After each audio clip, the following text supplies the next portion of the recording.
Hello and good evening, Tyler. At some point in this show, I might go get a paper bag If I had from a thumb, upstairs. it would be up. Straight up, not having a good Not having any time. fun. Zero But you fun. know what is a good time? That's our presenting sponsor over at Bet365. Things are never ordinary at Bet365. And use code PHLY365 when you sign up.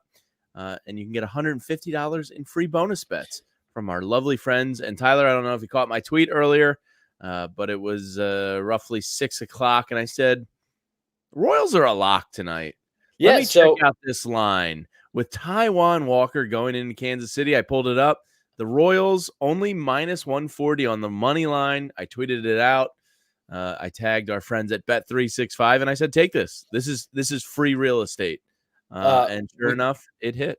we love Bet365. We hope they are a sponsor for eternity. I'm going to But take all that I money with Phillies but fades. I hope tonight, Jamie, you took Bet365 to the house and bet like $100,000 on the Phillies. Doesn't matter if you have it or not, or on the Royals, because you knew you were Yeah, going to no. win. Bobby Witt's good for it. I'd take out a lien against my house to bet on the Royals. Yeah, you certainly didn't feel good or optimistic with Taijuan Walker. We'll get into him plenty as the Phillies are in the bottom of the eighth inning here, down 7-4. A little bit of life last inning finally. I'm not really going to search for too many positives, but Bryce Harper does have 2 hits tonight. That's something.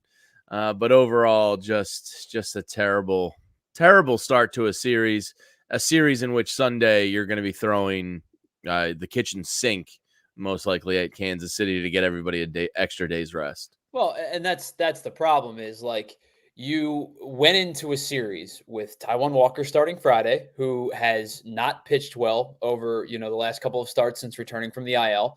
You go into tomorrow's game with a guy who's coming off the IL in Ranger Suarez, and on Sunday you're expected to probably make a bullpen start. And so tonight seemed like one of those nights where it might be, hey, Taijuan, sorry, buddy. Got to take your lumps. Get on out there. Good. If you got to throw 140 pitches tonight, go ahead. Obviously, he only ended up going 3 innings, but it backends your entire weekend because now you have to hope that Ranger Suarez's pitch count is down.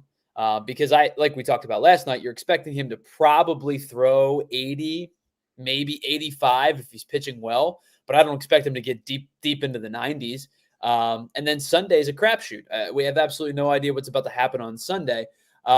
Listen, this game's not entirely on Taijuan Walker because 1, 2, 3 in the lineup, or 1 and 2 in the lineup tonight have not been good. Bryce Harper, like you said, has a couple of hits, and up until last inning, it was a 5-run game that felt like it might have been a 500-run game. Yeah. But I think everything really kind of slowed down to a crawl for this team this weekend because of the fact that now I don't know what the plan is. I don't know what the plan is for the next 54 outs that they've got to get. Like if Ranger gets you 15 outs tomorrow, I think you'd be happy with that. But yeah, absolutely. know. But you have no idea what to expect from Ranger. I know they've been encouraged from some of his bullpen and simulated game starts. The word out of there was that they were never overly concerned about the back. Sounds like they more just wanted to get them right for the end of the year in the postseason. But Sunday is going to stink. Hopefully you get a good Ranger, or if you don't, it's very possible the Kansas City Royals are going to win 10 of their last 13 games and sweep your ass. That is a real possibility. Yeah, I mean, it's a good Royals team. We knew it was a good Royals team coming in, but they're pretty relentless offensively. They got a couple of good dudes who are like, they're not household names, but No. they're it's a well-constructed lineup. Obviously, Bobby Witt, Salvador Perez. Like Salvador Perez has been He's a stud forever, and he's having one of his best seasons of his career. And I don't know. My guess, he had 42 home runs 2 years ago. My guess is he's probably 35 at this point. Would be my guess. 30. Okay, so he's 34 and having one of his best years of his career. Bobby Witt's a budding superstar if he isn't already. This is a darn good baseball team. But past those two, like Vinny Pasquantino, he's like a lunch pail type of first baseman, right? He just like he's going to have 20 home runs this year. He's going to drive in 80 plus. He hits like 270, 260, 270. but it's just a team that like kind of comes at you in waves, and their pitching's better than you expected it to be. We talked about Seth Lugo, yesterday, having a little bit of struggles recently. But their pitching was better than we expected it to be. They spent money in the offseason this year for the first time ever. Yeah. What It's was a the good thing we read at the time? It was the first time they spent like over 50 60 million or million. something. Yeah, 50 or 60 million in an offseason ever. Wild Um, stuff. But yeah, also, they are a good team. I got to ask too, because I'm seeing it in the group chat or in the group already. Who's defending Taijuan Walker? Because I'm not. Wait, what? I don't know. Are we getting blamed for Taiwan I don't know. sympathizing? I just saw somebody Oh, said. no. We're gonna destroy his ass. Just give us some time. I don't know. I saw somebody said 6 runs isn't on Walker. Stop defending him. I defending who? He is essentially a batting practice pitcher right now. It's very hard to watch. I was just looking up some of his numbers tonight. He did actually hit almost 94 miles an hour on his 2 pitches tonight. The four seamer and the sinker, which is, I don't know. This is a disaster signing. It's one of the worst Philly signings probably ever because there's 3 years remaining, I believe, right? It was a 5-year deal. It was a 4-year deal. Yeah. 4-year deal. Okay, so 2 more 4 years years remaining yep. at 18 million per. Just absolutely brutal. It sucks. Everything about it sucks. There's nothing good about this. I don't feel as though he can correct it at this point. I think he's just past his prime. It's over. So hold on. Yeah, correct. I'm just following along with this chat for a second. So I guess I said the loss wasn't entirely on him. The offense hasn't shown up, is what I was trying to say. But he was terrible tonight, and he's been terrible for a while now. Ooh, Marsh gets around on one. Marsh 2 hits tonight. I don't think there's any kind of sympathy here. I don't think there's any kind of defense of the way that Taijuan Walker pitched today. And if that's what it sounded like, then that was probably me just explaining that this offense has been anemic for a majority of the night. That it's not a defense of Taijuan Walker. No, he's quite bad, quite bad, and unfortunately, I don't think he's going anywhere. Like I got a text from some buddies tonight. One of them was our pal Violations Greg, and it was just like, I hope they do us all a favor and never send him back out. And I was like, well, I don't think they actually can do that. So here's the thing. I said this, I was sitting watching the game today with my dad, and I looked at him and I said this, half facetiously. But at some point, we all recognize that this guy's got nothing left, right? His fastball has no life. His location's poor. The splitter's been one of the worst pitches in baseball this season. He's got absolutely nothing left. At some point, well, no, he's got a great agent. Well, sure, yeah, he's clearly. at some point, I think you're paying this guy no matter what. At some point, he's a sunk cost. You have to live with the result of paying him, and you have to understand that if they were healthy, like if they had someone else to pitch, I don't know if I genuinely don't know if Taijuan Walker would get another start. They're banged up. Obviously, Ranger Suarez is just coming off of an injury. Guys are throwing more innings than they ever have before. And so I think they're going to continue to turn to Taijuan Walker because you don't really have another option. Like Tyler Phillips isn't an answer. Colby Allard's not an answer. So like they're going to keep going to Taijuan Walker out of necessity. But if they had their druthers and everybody was healthy and things were even, I'm not so sure he would make another start. Yeah, Jackie Moon in the chat says, I would rather throw a minor leaguer at this point. I hear you. Look, Andrew Painter next year probably makes him extremely expendable. I'd be surprised at this point if we see Taijuan Walker in a uniform next year. I think John Middleton and company will understand that $36 million that is actually detrimental to your team is just not worth it.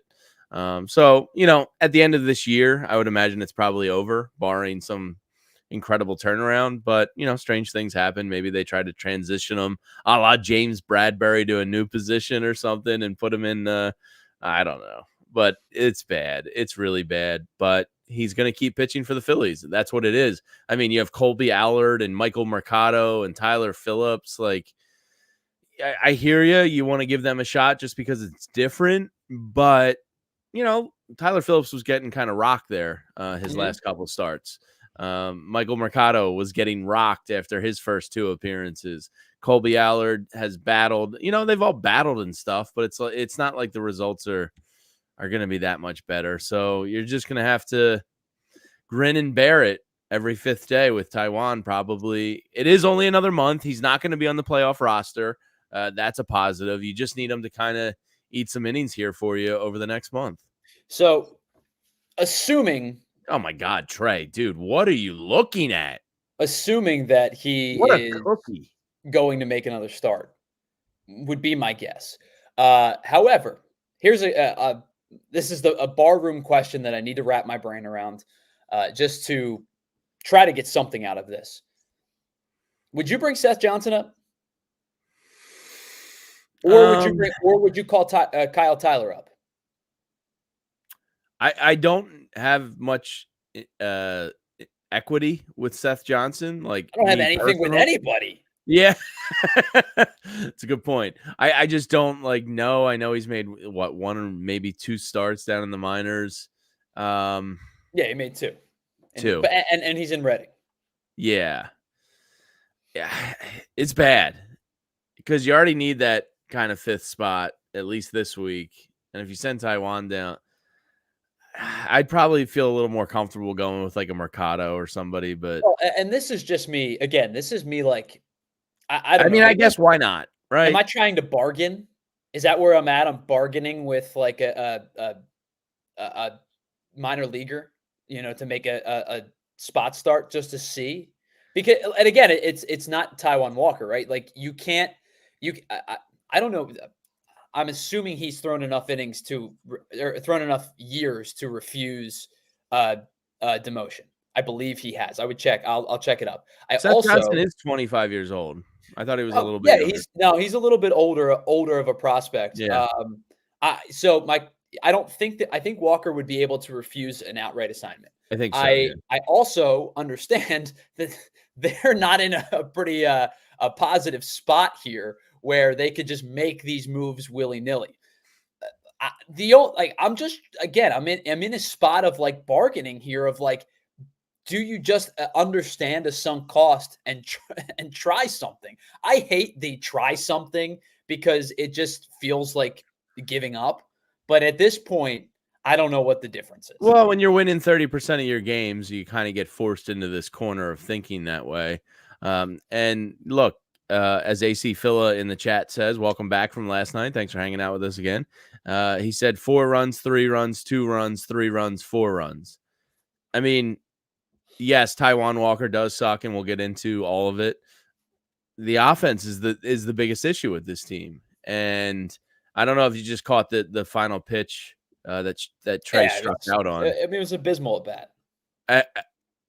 And the at bat before that, he's arguing with a clear strike call. Yeah. And Jackie Moon lays it out.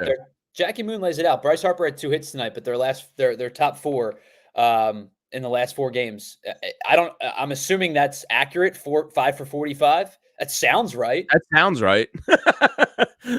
I'm not going to fact check that, Jackie Moon, but it sounds right. It feels like that. It feels right. It could be 5 for 445. Yeah.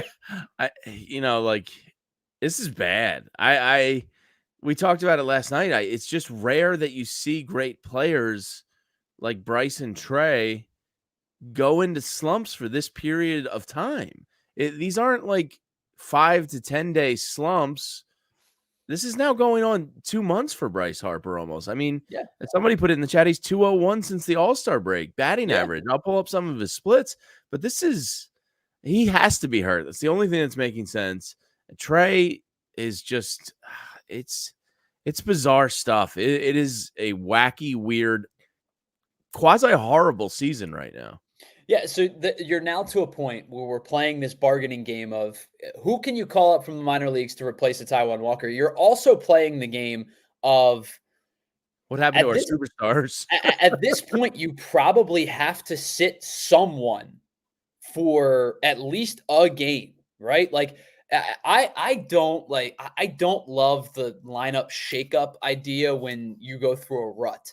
This isn't a rut anymore. This is 2 months of awful baseball. And so you're almost to a point now where, and I'm not talking about a send down, right? I'm not talking about being like, oh, just pick somebody and send them down. I'm talking about pick somebody and sit them on the bench for a day and just to send a message. Are you forfeiting anything if you sit somebody for a day when your top three is 5 for 45 over the last 4 games? Are you forfeiting anything when you make a decision to sit somebody for a day where the only two guys who have been the consistent in your lineup over the last 2 months are Alec Bohm and Nick Castellanos? Not particularly. Yeah, Matt Gelb had a story today that was truly kind of unsettling that the Phillies have seen the least amount of fastballs in Major League Baseball since the All Star break, and they haven't been able to correct it. This goes hand in hand with their issues. We saw it last night from Schwellenbach. Everything below the belt, low and outside. Waka today, it was not. I don't know. To my eye, he was not overly impressive. He had some stuff hanging out over the plate. They were just missing it. He was painting the corners a little bit. I'll give him credit there. And the Phillies are frazzled. They don't know where the strike zone is. But the book is out on the Phillies, and they're not getting fastballs to hit anymore, and they haven't been able to correct it. And people can blame Rob Thomson if they want for that. I don't blame Rob for that. If you want to blame Kevin Long, I think that starts to get fair. If it's taking, 2 months to get an adjustment on this and guys aren't, but ultimately it's the players. Your players are not adjusting and not, sitting here, I can't believe that Kevin Long wouldn't be addressing this earlier than Matt Gelb's story, right? Like, you have to assume that Kevin Long a month ago started to pick up on this trend and was like, all right, guys, everything's going to be low outside. You got to lay off of it. You got to force them back up into the zone, get them to throw some fastballs again, take a walk, maybe dial back on the aggression, whatever the tip advice was. I have to think he was doing it. So ultimately it just falls on the players, in my opinion, but people are welcome to blame whoever they'd like. Well, and so you're right in the sense that I think a lot of these guys are seeing a lot more junk than they used to. And AC Phillips brought this up for like 2 weeks now. The only guy that's not is Bryce Harper. Bryce Harper is so late on fastballs, especially up in the zone. He is just like, it's strange because, listen, I get guys go through slumps sometimes, and sometimes it's as correctable as, jump on the fastball up in the zone or lay off the breaking ball out of the zone. But this has been an occurrence now since the All Star break where Bryce Harper can't hit fastballs. AC Phil has been talking about it for weeks now. So I have to give AC Phil credit for this because they were the first person to jump on this. But 100% accurate. What do you think would be one of the biggest reasons you can't get around? Late on everything. I would think a hurt wrist is probably. My assumption would be an injury because I've seen it in the chat a couple of times where, like, are they just cooked? No, I don't think Bryce Harper is cooked. I struggle to believe that to be the case. I do, however, have to think to lean towards the fact that I think there's some semblance of an injury involved. Absolutely. I've heard some things that it's wrist related, and to the point of not being able to catch up to, especially a high fastball, then wrist. Hey, he's not touching them right now. Yeah, I mean, the wrist would be the number one culprit. He hit that one last night, 104 miles an hour. That was kind of good. It led to an out. But I would imagine, he is injured at this point. And, look, you want your players, your superstars to grit it out and play through things and be the leader by example. I mean, Darren Dalton is revered in this town. That man probably had like 8 healthy games all year long. But then there's also the part of you that goes, all right, well, if it wasn't going to get, self-fixed in 4 to 6 weeks and we're going on 10 or 11 weeks, you probably should have gone to the IL, dude. It's like a nipple. You know it when you see it. Like maybe you probably should have gone to the IL at this point. But it's hard to roast a guy if his teammates know he's hurt and he's going out there and he's getting extra treatment and he's working on it and he's busting his ass and he's there every night. Like, that is a good example for a clubhouse to have. But at the same time, like, man, if you could have gone on the IL a month ago and just been out 10 days and been better, that would have been better for the team. We're playing in this what like hypothetical. I don't mean hypothetical, like something's wrong, right? And I don't mean like we're pretending like it's not. Like something is wrong for him and drastically wrong at this point. But we're to a point where we're like, are we shadow guessing injury? Are we like? And I hate to be there, but that's where we're at. Like, because, and we talked about this yesterday, right? Because we talk about one guy or one player in the lineup on a given night, and then we get the three different guys of, well, this player shouldn't be off the hook, and this player shouldn't be off the hook, and this player shouldn't be off the hook. It's the whole team. This unit as a collective unit is terrible right now. We talked about it. Castellanos has been strong. I mean, he's come back down to earth a little bit, but another hit tonight, I believe. He's still putting the bat on the ball and putting it in play. Alec Boehm, was on base 34 consecutive times. He's been your constant all year, but it's to a point now where you're looking at you're now down to a 5.5 game lead in the division. I just had it pulled up to look. 5.5. You're now down to a 5.5 game lead in the division, and your leadoff hitter is struggling. Your 2-hole hitter is struggling. Your 3 hitter is struggling. Whatever JT hits in the lineup, he's struggling. Now, he drove the ball hard tonight once. And he has now hit in 10 of his last 12 games. So I'm going to declare him back. I think JT's back. Starting to come out of it just a little bit. I think he's a little bit more healthy than he was a week ago or so. Marsh is lost at the plate. Stott, he looked good tonight. I'll give him that. Stott is lost at the plate. Sure. Marsh took some good swings tonight, but I'm Marsh, not going to. My stance on Marsh. I'm not going to declare. He had a good and he hit the home run against Washington. Against the Braves. The Braves or Washington? It was against the whenever he hit the pinch hit.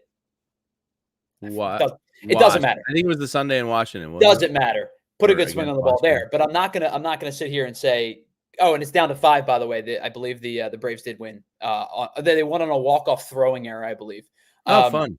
So you now have 6 to 7 guys in your lineup at any given time who aren't hitting. What are you supposed to do with that? So yes, like this is where we go back to the top of the conversation where I think that was being construed of me like being a Taijuan Walker sympathizer here. Oh, he sucked. Yeah. He was awful tonight. This offense equally stinks. So what was good about the game tonight? Should we look to that corner of the world? It's over. That's what's good about it. The game's over. Yes, I would agree. That was the top lead. Is the game is over. That is good. Bryce Harper had 2 hits. That was a positive. Brandon Marsh had 2 hits. JT had a double. Yeah, that's all. I got nothing. Yeah. But what I can tell you about are some of our great. You said the Royals were pretty good. That's what was good tonight. Yeah, they were good. They're a darn good baseball team. Yeah, and somebody's shredding Castellano love that we've given him. Look, for 2 months, the guy's been consistent. For the 2 months prior to that, he was batting like what felt like 123. So that's why his batting average actually feels impressive now, because it was once so low that it was terrible. And of course, the post-game show here at PHLY is brought to you by our friends over at Bet365. And I put out the tweet earlier today. It's never ordinary at Bet365. Use code PHLY365 when you sign up. You can get $150 in bonus bets when you lose your first $5 bet after a $10 deposit. And I tweeted it out earlier. The Royals, that's free money. It's just this Phillies team. I saw a friend of mine tweet out, I like the Phillies tonight. I was like, dude, have you watched this team recently? They're absolutely terrible. So when you got some insider knowledge that you feel strong about, head over to Bet365. They have over 90 million users worldwide. They stream over 780,000 events every year. And if you had bet the Royals tonight and they went up 5 runs, which they did, you would have gotten an early payout. Nothing better than that. The best early payouts across sports betting platforms, whether it's NBA, NFL, NHL, or MLB. The Royals would have cashed you out early. You could have taken that money and rolled it into something else. That's why it's never ordinary at Bet365, because they pioneered live in-game betting. So again, Code PHLY365 when you sign up. You can get $150 in bonus bucks when you lose a $5 bet. Use code PHLY365 to sign up, deposit $10, and claim your offer. Download the app, use that code, and check out the boost to see why it's never ordinary at Bet365. Must be 21 and older, located physically in Pennsylvania. If you or someone you know has a gambling problem and wants help, you can call or text 1-800-GAMBLER. So, Jamie, obviously the Phillies have been dreadful. Do you think they're any better at pickleball?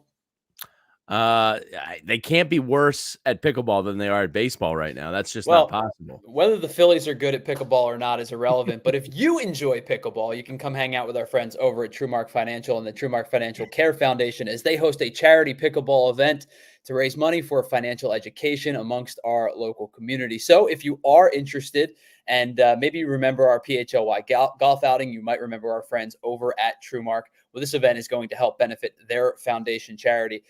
It is September 7th at the Upper Dublin Sports Center in Ambler, PA. It starts at 1:30. It'll run till about 5 o'clock. And the good news is you don't have to have any experience. So whether you're a first-time pickleball player and you just want to get out there and have some fun, you take this thing ridiculously seriously, well, you can get out there too. There's no question that you'll be able to compete as well. The good news is no matter what your competitive level is, it is a round robin style of play. So that means you're going to get your money's worth. You're going to get a couple of games in, even if you stink and your team gets absolutely waxed. You'll get out there at least a couple of times. They'll also have a certified pickleball pro on site to overview the game. So if you've never played before and you need to know the rules, you don't need any prior experience. You don't even need your own gear because paddles and balls will be available for free as well. So in order to sign up, it is $50 that will benefit the charity. All players will get a swag bag from TrueMark Financial, as well as all of us here at PHLY. You can also get your company involved. If you want to have a sponsorship, you'll have your logo on display at the event. They sell a variety of sponsorships.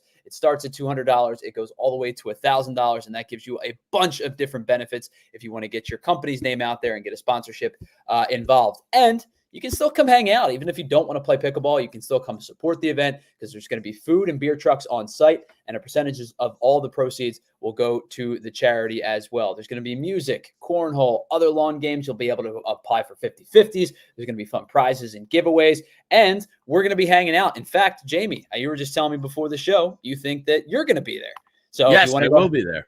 If you want to go hang out with Jamie, you can do that as well. If you are playing in the tournament, as we said, Jamie's going to be there broadcasting from the event. It's a Saturday afternoon. If you want to play pickleball, that's great. If you just want to hang out with some good people and have a couple drinks and eat some good food, you can do that as well. And the best part is, as a PHLY fan, you will get 10% off of your registration. Just register at truemark.com/PHLY pickleball. You'll find all of the information. You get your sign up and you get your 10% off. So if you want to get out of baseball conversation and have some fun playing pickleball, that's a good opportunity to do it. Yeah, I haven't played before. I've always kind of been curious to do it. So why not do it that day? So I think I might dive in that day. Very excited to hear there's a beer truck there, not far from my house at all. So looking forward to it. I've played once in my life, and it was back in high school before it was even cool. So I might as well go and hang out because I'm not going to be any good. Yeah.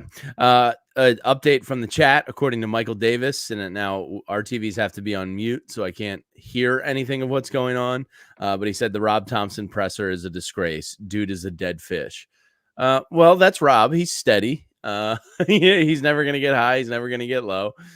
Even when they were celebrating NLCS wins 2 years ago and big series wins last year, he was still kind of the same, temper and cadence. And, that's who Rob is. Tyler, I don't know how you feel about it. I kind of have, I want Rob to change the lineup, to jolt something, to bench someone, to basically, static shock that locker room. Outside of that, I don't put that much blame on Topper here because it's not like decisions are really in-game decisions are really costing this team wins. I think this is a player's issue. I just don't think it's a Rob Thomson issue per se. Well, I tend to agree with you that it's a player problem because, I mean, you look at tonight's, like they scored 4 runs and it really was a didn't. grind. It really didn't feel like they were competitive for a bulk of the game, and they make it 7-4, and it still feels like it was an eternity away, like or the deficit was a chasm, right? Your pitcher stunk. It goes 3 innings, he gets rocked. Your offense was pretty anemic for a bulk of this game, and it's great to see that good to see that they put up a crooked number in an inning for the first time in what feels like forever. One of those runs was gifted to them, by the way. Well, listen, sometimes when you're going well, those runs go your way. Like the Braves tonight, Yeah. like we said, I believe they lost on a throwing error or something. Something weird happened. I didn't get to check in, but all I saw on Twitter was like weird ending to the Braves game. I believe it was a throwing error. But I will say this. I said last night that the same thing, expecting different results argument hadn't locked in for me the way that it had for a lot of people up until recently because of the sustained success that they've had over the last 3 seasons. At some point, yes, this is a player issue. Yes, they are just abundantly bad right now. But at some point, at this point, something has to change just to see what could be. I think they're at some point, somebody's got to be held accountable at some point.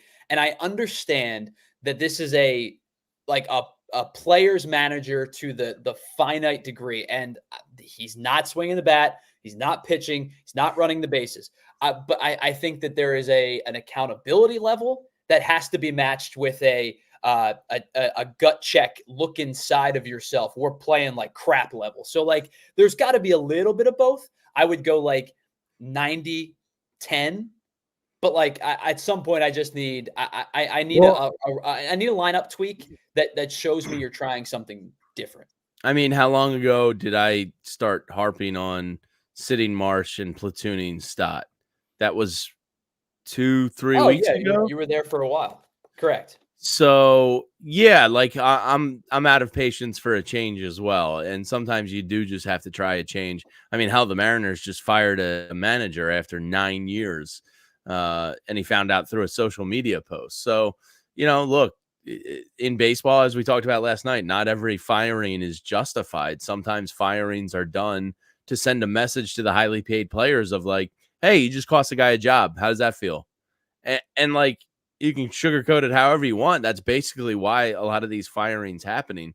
Now, Rob isn't going anywhere for the remainder of the year.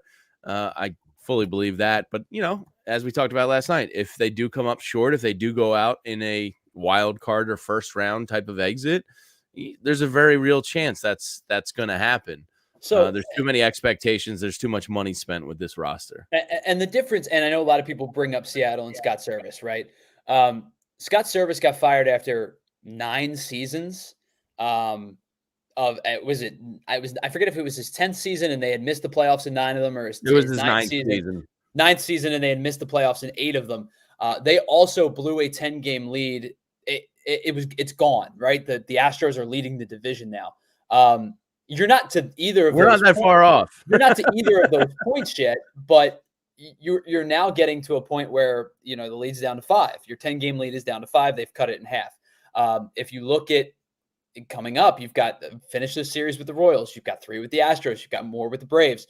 It doesn't get any easier before I believe that they still have 7 with the Mets coming up down the stretch. I still firmly believe that they're going to make the playoffs, and I still believe that. Oh, we looked it up last night. It was 99.3% chance on Fangraphs. I still believe that the cataclysmic decline is not going to. They're going to fend off the cataclysmic decline. I think that's just a belief. I'm not backing that with anything. That's just a belief. But you're right. The next 7 games are tough, or I think it's 7 games coming up between the 3 series or 8 games or whatever it is.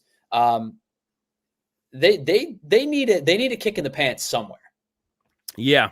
I would start personally with, still Marsh and Stott. Rob Thomson after the game was asked, will Taijuan Walker make his next start? And Rob's answer was, I don't know. We haven't talked about it yet. Yeah, the last time he said, I don't know, was Taijuan Walker went on the IL a couple days later. Yeah, I would say that answer tells me they've definitely talked about it. So realistically, how many starts are we looking at here? It is now August 23rd. So it's about 6 weeks of the season How many games remaining. do they have left? Are they under 40? I believe they're under Yeah, 40 I now. think I want to say like 34, They've played 35 maybe. 128 games, so they have 34 more to go, which means if you go five deep through your rotation, it's 7 times through your rotation. So you need to patchwork 7 starts. Is a combination. The roster is going to expand. Do you start considering bullpen starts? Michael Mercado, Colby Allard, Tyler Phillips, combo punches. Maybe. When the roster expands, I just feel like it's not necessarily the better alternative, but it might be. So when the roster expands, my assumption is they'll probably take one position player and one pitcher, would be my guess. So I would imagine it's, assuming he's healthy, Clemens probably is the call Yeah, up, unless they want to bring up a third catcher and get Marchand some work in the majors. I don't think that that's the case, but it could be. And then my guess is you bring in another arm who could throw multiple innings, which is probably, it's one of the guys you've already seen. It's Allard, it's Mercado, it's Tyler Phillips. It's one of those guys. It's one of those guys you've already seen. It's not good. I don't think, as much as I would love to see them go, you know what, bleep it, Seth Johnson, go get some work. Yeah. I think it's probably somebody that's already pitched major league innings this year. I would assume so. Mick Abel has turned it around the last 2 or 3 starts, so maybe they give Mick a shot. Well, I'm kidding. You would obviously you'd have to put him on the 40. Yeah, I'm kidding. And then that it's bad. Another conversation for another time. This is a really bad state of things. I mean, man, when you're talking about those scenarios for 7 more starts to round out the year in what was this is truly potentially one of the worst seasons ever because of the extremism of it. It's rare that the Phillies are the best record in baseball, on pace to challenge the Mariners, 116 wins at one point. To go from that to this is I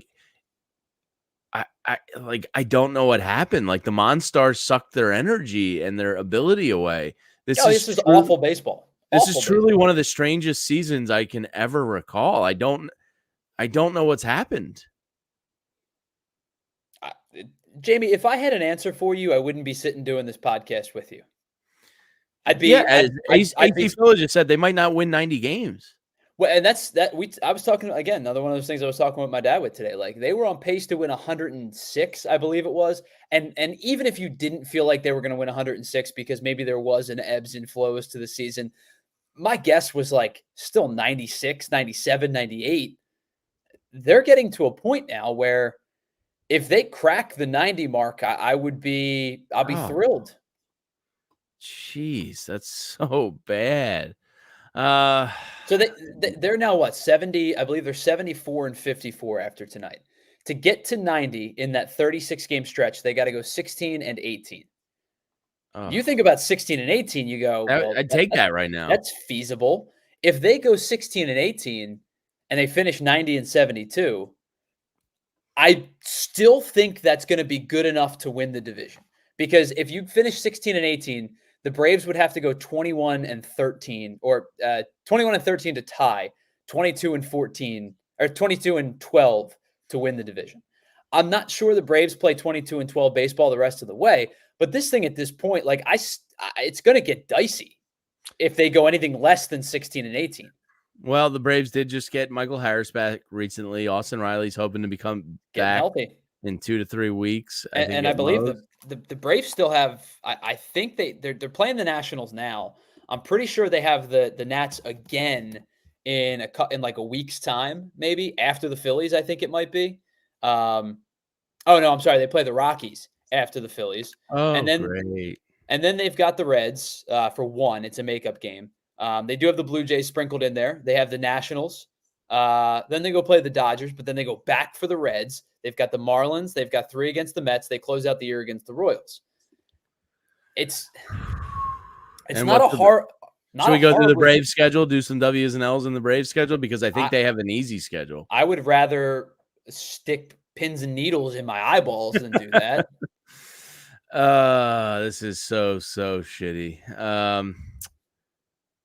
Like, let me ask you a question. I hate to be this person. Let me ask you a question. The Phillies win the division. And my guess would be at this point, the way they're playing, they're going to be the 3 seed. It would be Dodgers, Milwaukee, them, the way that they're playing. So they're going to play the highest ranked wild card team. No, sorry. They would play the lowest ranked wild card team, right? And the Diamondbacks are the best team in baseball. They would play the lowest ranked wild card team, as the 3 would play the 6. Right this moment, the Braves are the 6. Do you feel comfortable about the Phillies beating the Braves in a 5-game series, or in a 3-game series? Excuse me. I don't feel comfortable about the Phillies beating the Marlins, let alone the Braves. I don't feel comfortable right now unless there's a drastic turnaround about them beating anyone. The way they're playing baseball right now is an automatic exit. They will not win a wild card game the way that they're playing. Because, like I said, they still may win the division. Because Zach Wheeler would have to throw a no-hitter. And even then, I wouldn't feel confident that they could pull the series off. It's distraught. It makes me feel distraught. Black Gritty's in the chat. He said they can't beat anyone right now. You're damn right. Not wrong. This is a bad baseball team right now. So looking ahead at the rest of the weekend here, I kind of feel a sweep in my bones, if we're being honest. I don't really feel good about any of this, because even if Ranger Suarez does come out tomorrow night and pitch well, he's most likely going to be on a pitch count. You know, usually guys coming back from the first start are kind of capped at like 80, maybe 85 pitches. That's if he earns those pitches. If he's getting shelled, bullpen got a little bit of work tonight, but I think Rob kind of threw in the white flag bullpen rotation tonight, and tried to save his important guys for the weekend, because you might need them, especially Sunday. So you got Ranger Suarez tomorrow night. He is going up against Brady Singer, who's got pretty damn good numbers on the year. 9-8 on the year, 3.18 ERA, 136 strikeouts. And then on Sunday, we're going to throw some slop kitchen sink out at Kauffman Stadium up against Seth Lugo, who's 14-7, 3.02 ERA, 143 strikeouts on the year. Leaking a little bit of oil lately, but a very, very good pitcher at Kauffman. I don't feel good about this. I feel as though Monday morning, Tyler, we're going to be talking and doing a show about the Phillies getting swept after a Kansas City series, after losing 2-3 in Atlanta. Hey, do you remember a couple nights ago when we talked about I think it was before the Max Fried start, where we were talking about, the numbers recently haven't been outstanding. So his last start out, he threw 6 shutout innings. But Brady Singer gave up 6 over 5 to the Twins. He gave up 4 and 10 hits in 5 2/3 to the Red Sox. He gave up, 3 over 7 is a good outing. But in totality, it was 17 and 2/3 innings for 13 earned runs in 3 of his last 4 starts before the 6 shutout innings.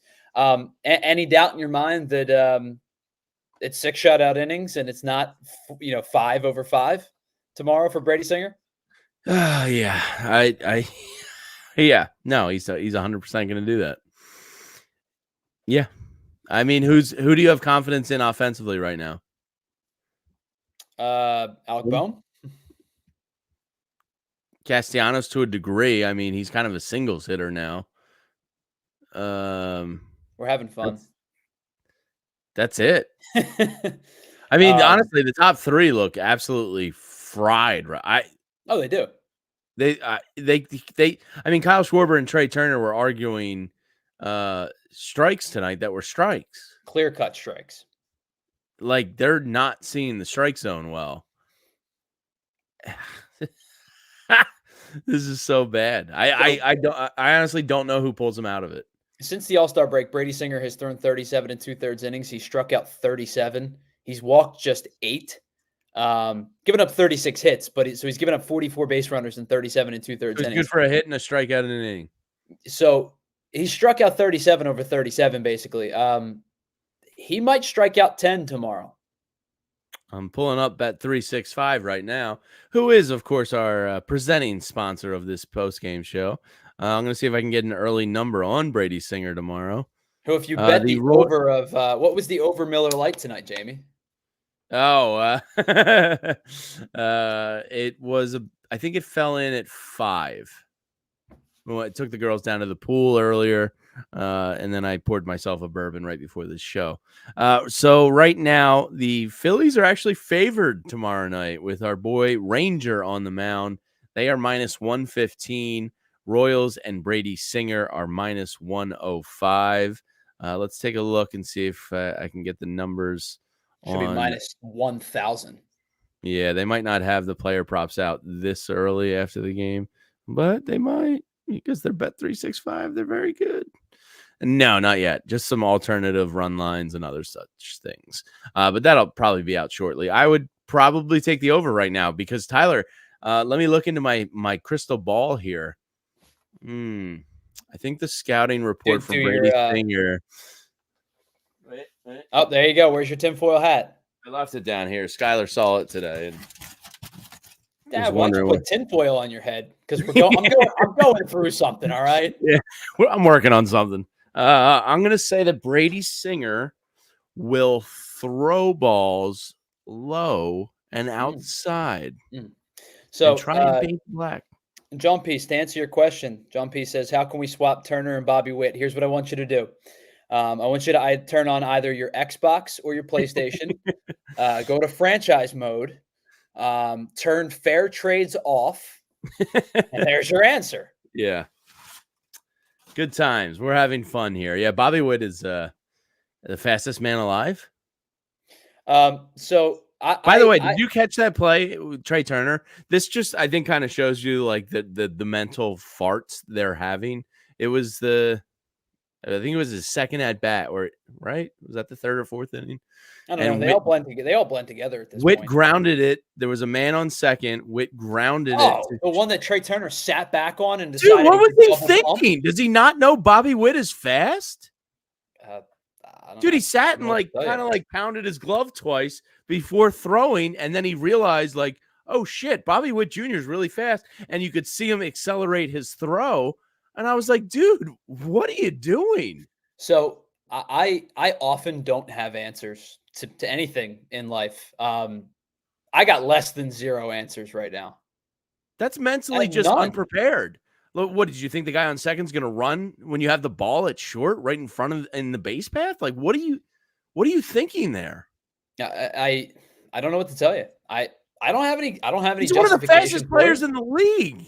I don't have any justification for it. That just tells me that mentally they are not thinking through things properly. Like Larry Anderson, I mentioned him last night because I heard him on the radio the other day, and he's just like, yeah, I don't know if they have an approach when they step into the batter's box. I don't know if they have an approach to any facet of the game right now. Like that Trea Turner ground out by Witt was a perfect example. I was like, dude, what are you thinking?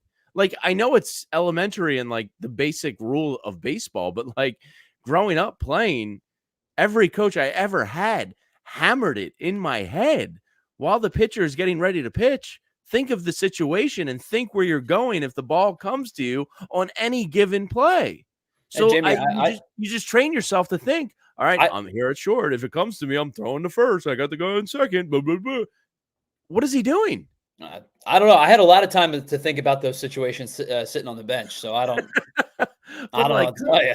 I mean, it resulted in an out, but they kind of got lucky. It was a bang bang play that didn't need to be a bang bang play. Not at all. Bobby Witt smoked it at him. And I know, when you talk about sprint speed, I believe Bobby Witt is officially, at least he was the last time I checked, the #1 sprint speed guy in the league.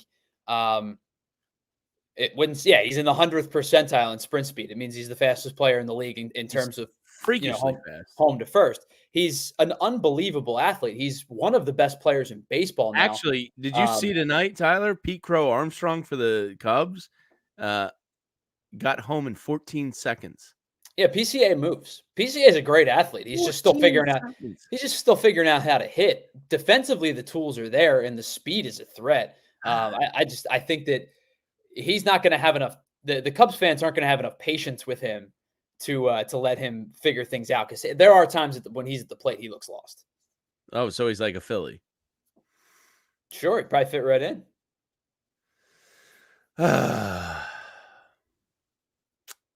This just feels like I don't know when they're coming out of it. For the last 6 weeks, Tyler, we've done the show, and I just kept saying, like, I'm not too worried. I'm not too worried. I'm at like a 3.54, and then I think I inched up to like a 4.55. I'm like full blown 10. 9.5, 9.8. Because I think it can get worse, and I'll get to 10. But yeah, I'm at the point now where I don't know if this gets fixed. And I know everybody in the baseball world and everybody in media that's been around the game and acts like people that don't cover it don't understand this.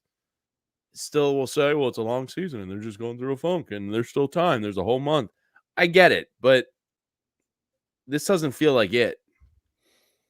I mean, to a point, like Michael Davis says in the chat, like the fact that this team had 7 All-Stars today, it would be 0.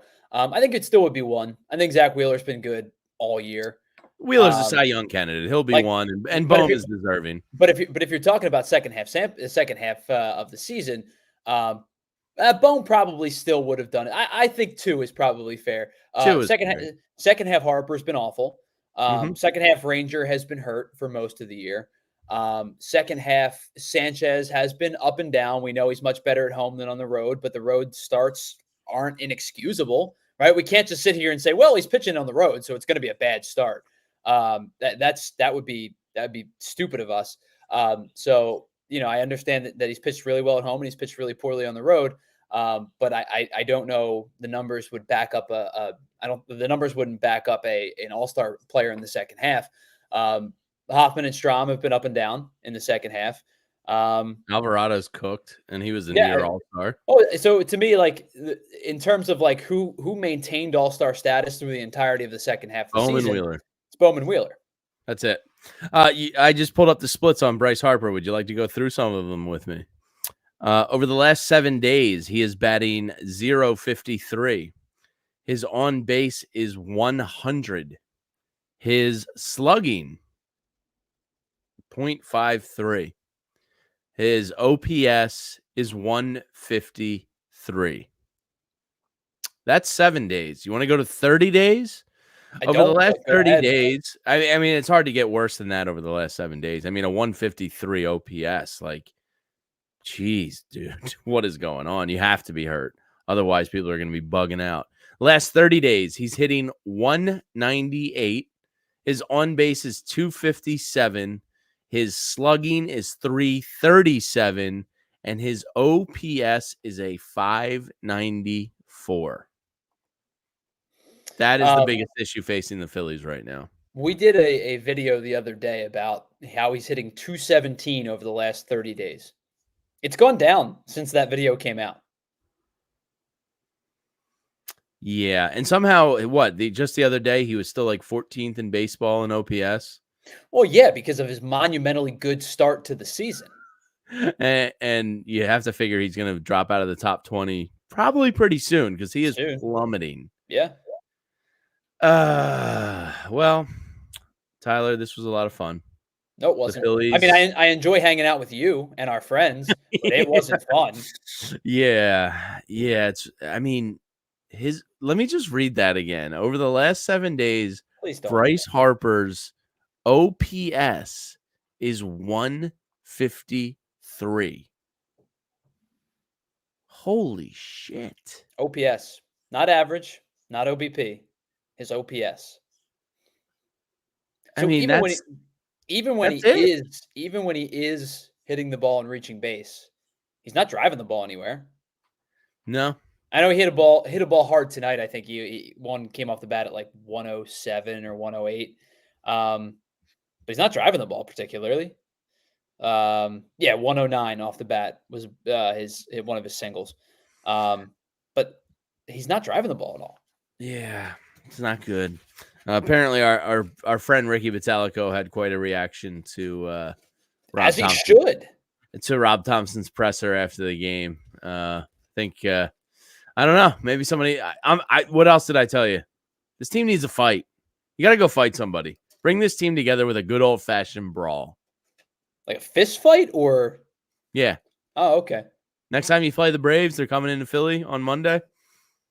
I don't know. Maybe throw one in Arcia's ribcage. All I can think of is that do scene something, as Michael Davis says. That scene in semi-pro where they go, "There's no fighting. The commissioner's watching tonight," and he goes, "What about in commercial break?" And they're like, "Yeah, that sounds good. Timeout.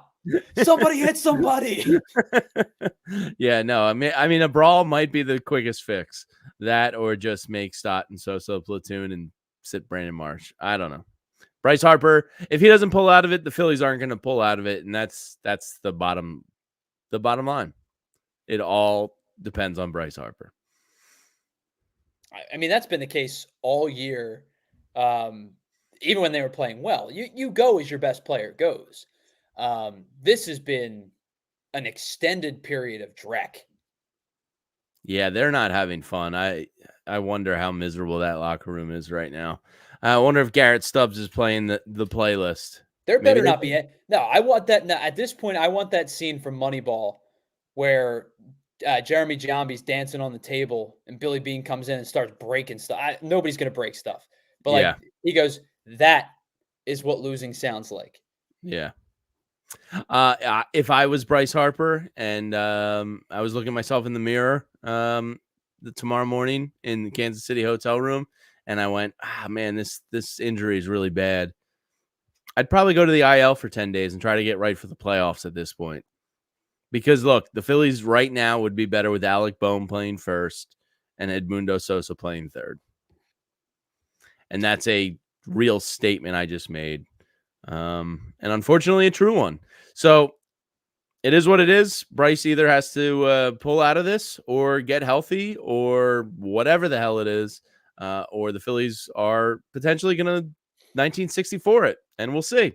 And we'll be here to cover every game of it. Everybody stinks. This isn't fun. Thanks for commiserating with us. The end. Yeah. That's my poem. I'm going to put it in the book. Real quick, what's your vibe on the weekend? What do you think? They getting swept? Dude, I got a fantasy football draft tomorrow, and I might not watch a second. I'll watch the recap because I'm at the point now where I think I need a break. I need a day off from the Phillies. But listen, I've always said this. Sweeping a team is hard. Doesn't matter who you're playing. Doesn't matter who you're playing and when you're playing them. Could they get swept? 100% plausible. Do I think they get swept?